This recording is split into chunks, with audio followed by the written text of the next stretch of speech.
প্রিয় দর্শক, আসসালামু আলাইকুম। তো দর্শক, যাকে দেখতে পাচ্ছেন তার নাম হচ্ছে রাইমা। রাইমার বিয়ে শাদী হয়নি। রাইমাকে দেখতে অনেক স্ট্যান্ডার্ড পরিবারের মেয়ে মনে হয়, কিন্তু রাইমা একটা ভালো ভদ্র ঘরের মেয়েই ছিল। তার বাবার কাপড়ের ফ্যাক্টরি ছিল, কিন্তু আগুনে সব নিঃস্ব হয়ে যায়। তো শেষমেশ তার বাবা স্ট্রোক করে মারা যায়। বর্তমানে বাবা নেই, মা আছে। তো আসলে কে কখন বড়লোক হয়, কে কখন নিচে নামে ফকির হয়, কেউ বলতে পারে না। তো রাইমার বাবা নাই, রাইমার ছোট একটা ভাই আছে। আগে স্কুলে পড়তো, তাকে স্কুল থেকে মাদ্রাসায় দিয়েছে। রাইমার পড়াশোনার ইচ্ছা ছিল, কিন্তু হয়নি।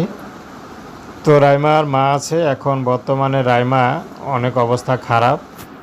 তো তাদের যতটুকু সঞ্চয় ছিল সব বিক্রি হয়ে গেছে, সব শেষ। এখন যে একবেলা ভাত খাবে সে অবস্থা নাই, কেউ বললেও বিশ্বাস করবে না। তো রাইমা চাচ্ছে এই মুহূর্তে যদি কোনো মানুষ তার পাশে দাঁড়ায়, রাইমা তাকে বিয়ে শাদী করবে। তার বয়স চেহারা যেমনই হোক না কেন, রাইমার আপত্তি নেই। তো প্রেম ভালোবাসা বিয়ে শাদী আপনাদের ব্যক্তিগত ব্যাপার। আসসালাম।